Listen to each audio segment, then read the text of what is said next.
Hello everyone, and welcome back to my Work in Progress Wednesday series. So this is series 1 of hopefully a long list of series, and this is my antique inspired quilt series. The Dresden plate quilt is the pattern that I'm going to be working through with you guys during the season. So let's jump right in and start making the Dresden circle. It's gonna be fun, you guys, so keep on watching.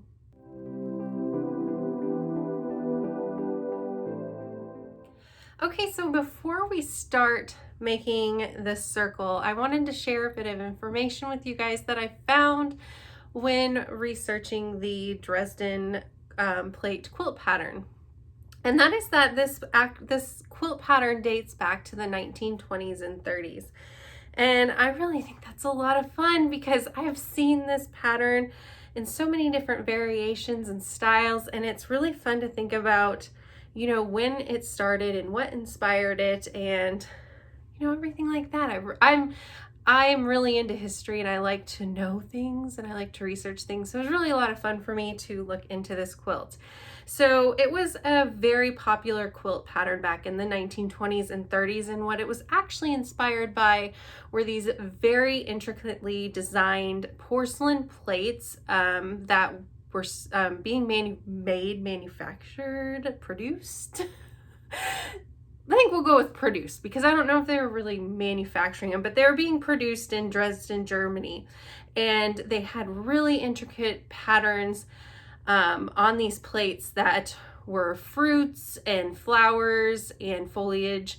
And that was really the inspiration behind this pattern. And I think that's a lot of fun because when you think of patterns that you know and are familiar with, a lot of them are inspired by different things, right? So it's, I think, fun and important to know where this pattern came from. So it was inspired by these plates in Dresden, Germany. And what I really found to be a lot of fun was that these quilts could often be referred to as feed sack quilts because women would collect the feed sacks that were used to store feed and grain and recycle those feed sacks into quilts because they're often patterned with beautiful colors and patterns and florals. So they would just collect these and upcycle them. And I thought, wow, that is so resourceful, right? And we still do that today. We will, you know, make t-shirts, quilts out of fun t-shirts we've had from, you know, our kids with doing different sports. Maybe they collected and saved all their shirts from that, and we make them a quilt for college, or, you know, just different things like that. So we still do that now in a way. But so yeah, these feed sacks were collected, and I thought this was really funny because it's totally something I would still do. I read that a lot of women would give a scrap from a feed sack they were using or needed more fabric from. They would give that to their husband when they went into town to make sure that they would bring back the right one, and they would trade them. And you know, we still do that today. I see a lot of people asking in different groups if they have any more of this fabric that, you know, isn't being made anymore and they really needed to finish a project they're working on. So I think that's a lot of fun, and it really reminded me a lot of what we still do today. Things don't change sometimes. Let's hop in, and I'll include some video of tips that I found on making these and how to get them a little nice and pressed and flat. And yeah, we'll just get to it, you guys. Okay, so let's start working on our Dresden blocks. So as I had mentioned, I'm going to use the tiny little mini Dresden template from the Missouri Star Quilt Company. And I'm going to follow the instructions for this wreath wall hanging pattern, but I did adjust it to fit what I'm wanting for my quilt. So I'm going to want 12 of these plates on my quilt. So I read through the instructions and adjusted my what I'm going to need based on what I read in the pattern here. So, for example, this pattern is for 5-inch squares. So the blades are cut from those. And you cut the 5-inch squares in half to get 5-inch by 2.5-inch rectangles. And it mentions that you can get 3 little mini Dresdens from each one of those little rectangles.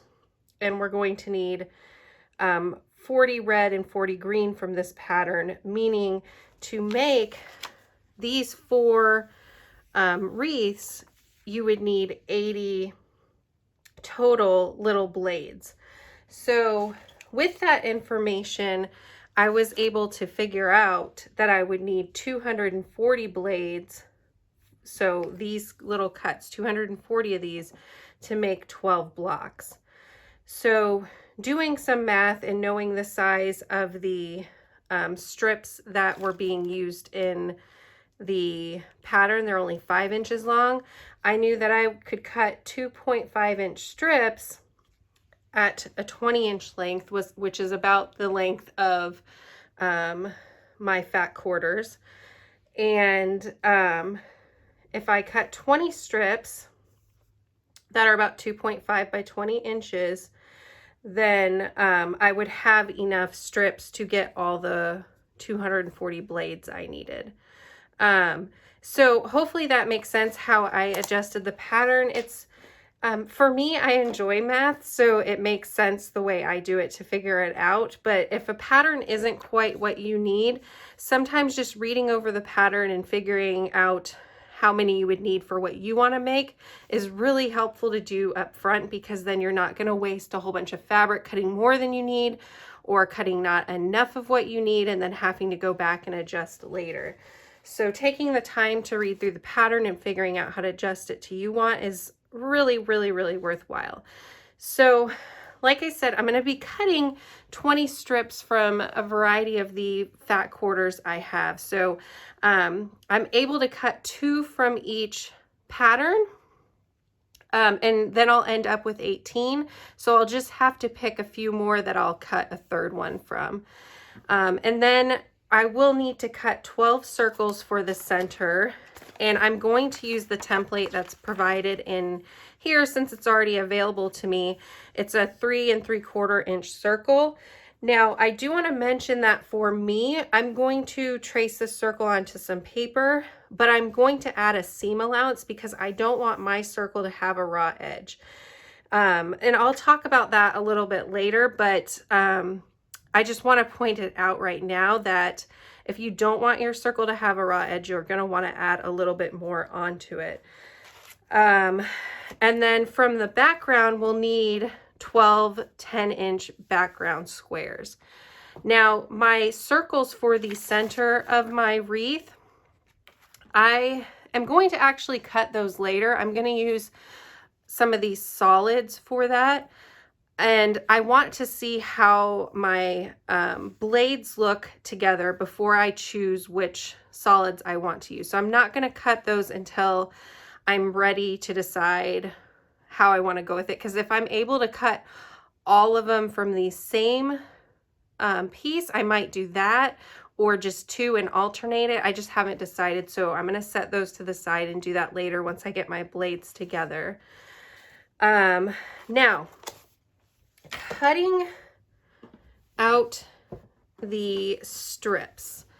So once you get those cut, the cutting of the template, if you have a rotating cutting mat, it might be a little bit easier because you can just turn it from side to side.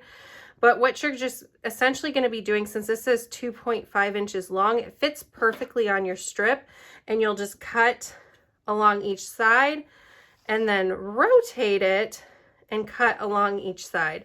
So I'm going to go through and I'm going to cut all of my strips, and then I'm going to go through and cut all of my blades and have those organized and ready for sewing.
Okay, so now that we have all of the blades cut, we're going to need to sew the end of all of these. And so what that means is we're going to fold these in half, and we're going to sew the wider end straight across on all of them at the 1/4 inch seam. And once we sew across, we're going to snip a corner just so it folds easier, flip it around, and we'll have that beautiful point on each end. Then we'll press it out and we'll begin sewing all the blades together to make our circle.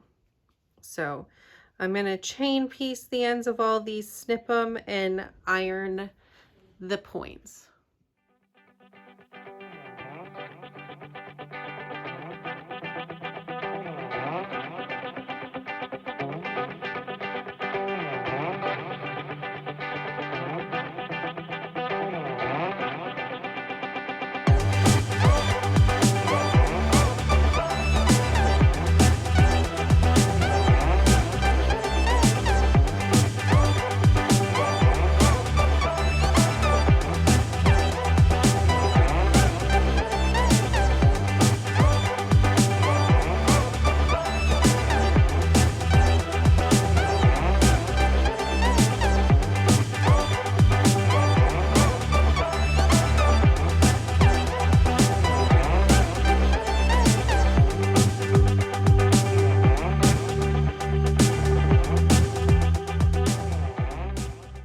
Okay, so these are our little petals, our blades for the Dresden plate quilt.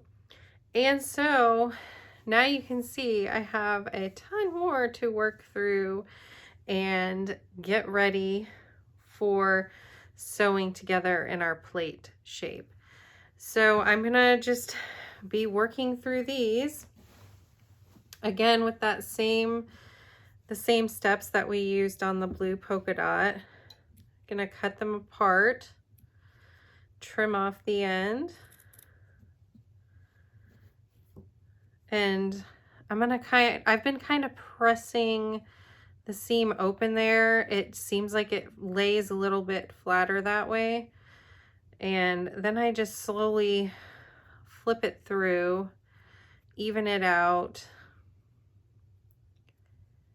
and press it down. If I see that the point isn't nice and pointed, I don't have a turning tool, so I've just been using my clips that I use for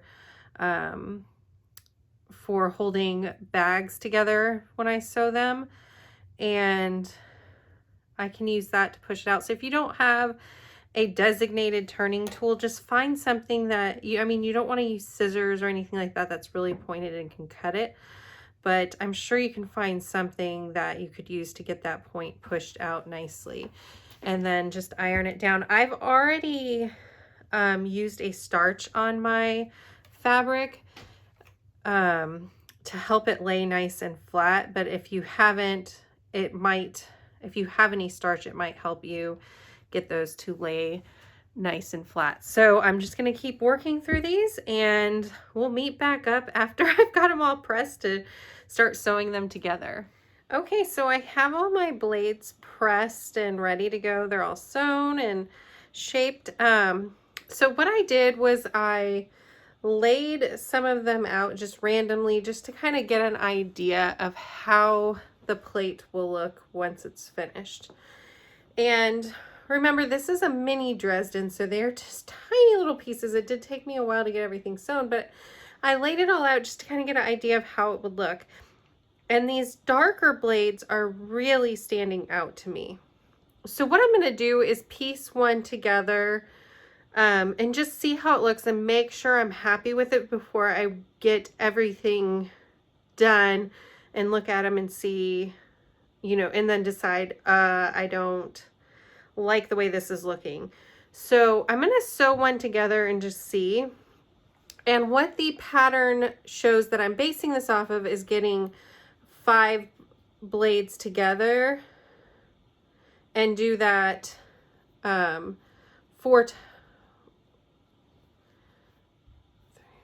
5 so I don't have enough in here, but I need 3 more. So to get all these together and then sew the segments of 5 together. So I need a few more. I'll probably throw another darker in.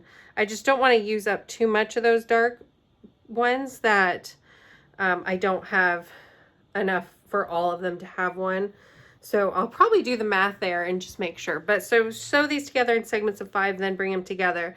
So what I'm going to do to make it go quicker once I decide if I want to keep these dark blues in or not is I'm going to sew these together in groups of 2. And I'm going to do 48 of these in groups of 2. It might be, so I'm going to do 48 of them because that's how many I'm going to need. And then I'm going to just start adding on to all of those to get groups of 5. Because I'm doing 12 blocks. I'm going to have 4 sets of 5 in each block. So 4 times 12 is 48. So I'm going to do 48 pairs and then keep adding on 1 to each of those until I have segments of 5 that I can piece together into the Dresden plate. So hopefully that makes sense. That's how it makes sense to me. So do that however you feel most comfortable, but I find that chain piecing helps everything go together a little more quickly. But the first thing I'm going to do is get this one together, see how it looks, and then I'll start chain piecing, deciding upon whether I'm keeping the dark blue in or not. I do want this to look kind of scrappy, so I'm hoping that having a good variance in shades works, but I also want to be happy with a quilt that I'm putting a lot of work into. So if the dark blue doesn't work, then I'll pull it and cut a few more of some of the other colors I have. Thankfully, I have a lot left, so I'm gonna get started on this.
All right, so here is one of the plates sewn together with all the blades, and my first instinct was to remove the dark blue and have mainly the light.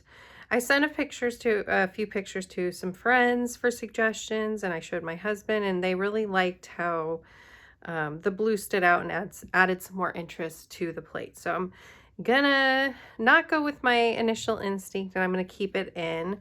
So I have 1 done and I have 11 more to go. So I've been sewing doubles together in groups of 11, since I have 11 more plates to do. And I have a few of those done. And so now what I'm going to do is cut them apart. Well, let me show you how many strips I have. So I have 1, 2, 3, 4, 5, 6, 7, and 8. And what I'm going to do with these is I'm going to cut them apart. I'll cut all of them apart. Now you could if you wanted to, but for me it would get way too complicated. It's just sew them together in strips. And I want to make sure I'm not getting doubles too close together. So what I'm going to do is I'm going to cut them apart. And again, in strips of 11, sew them together into 4s. And then after I get 4s, I have some extras left over. I'm going to sew them into groups of 5. And then there'll be 4 groups of 5 in each plate, because there are 20 in each plate. So that's how I'm going to work through them. I'm going to get these sewn together in groups of 4 now.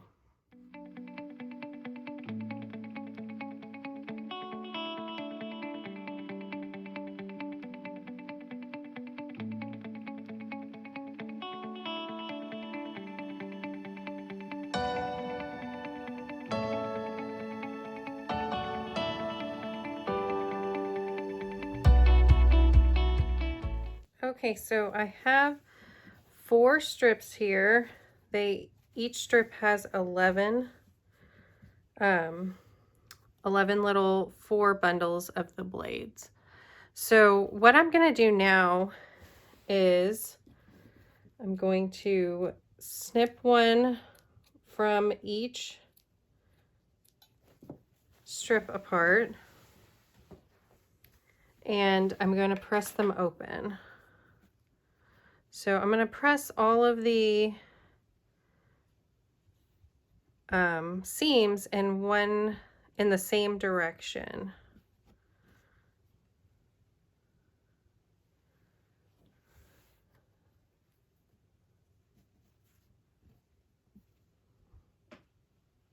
Just gently press them, and then I'm going to lay them out and kind of see what colors I might need to add in. So put them in, and this one is standing out to me, so I might add another one here. And then, let's see, this one might go, oh, I need another of those light blues. What do you think? So I don't want to add it right here, I think. So I think I'm going to add it here onto this one. And then that one's getting kind of close there. So let's see what I could add there. I could probably do this one. It is kind of close here, but I think it'll work. Let me see if there's another one that might look better there. I could do this one here. What do you think? That might be a little better to give a little space there. And so I just need to do one more on here. So it looks like I only have one of these. So I might do that one here, and then I'll just see how it looks. I think it'll look good. So I'm going to lay the blades on where they'll be sewn, and I'll set them by my sewing machine that way, and then I'll keep building up each plate that way.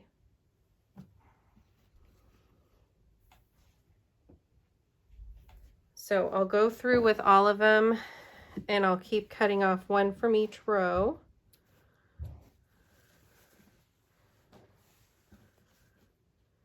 And doing it this way just helps me ensure that that I'm getting a nice variety, and it helps me make sure that I am, you know, adding the right colors on so that I have space for them to not have the exact same print right next to each other.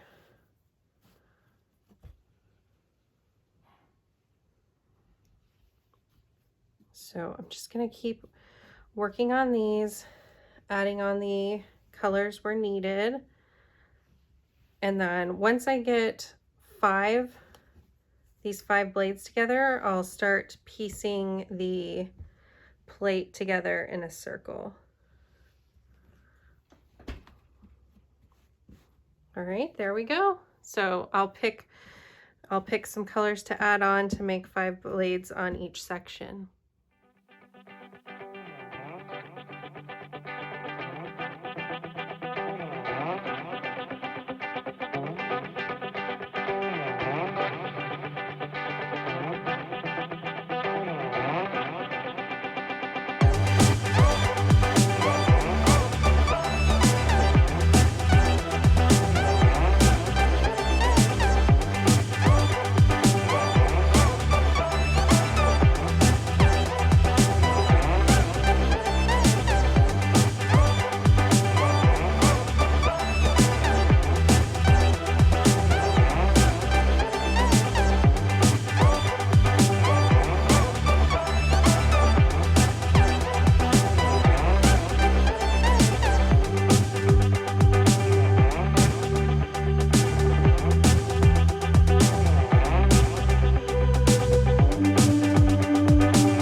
Okay, so I have all my Dresden circles finished. There are 12 of them.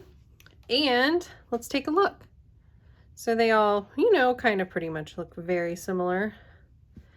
Now what we're going to be doing is next Wednesday, we will get our circles prepped for the middle of this block and explore different ways that we can complete the circles, and we'll get our backgrounds cut and ready for the Dresden plate finishing.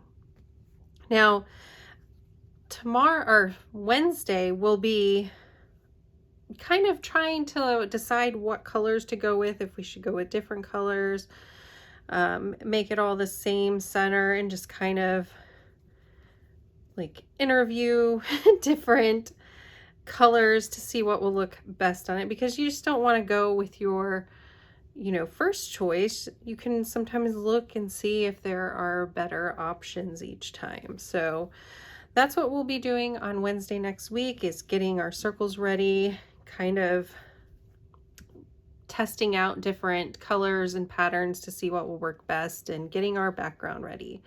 So until next time, you guys have a wonderful week. And if you're not already subscribed to my channel, I'd love for you to hit that subscribe button and check out the next few videos in this series for getting this Dresden plate quilt together. Bye.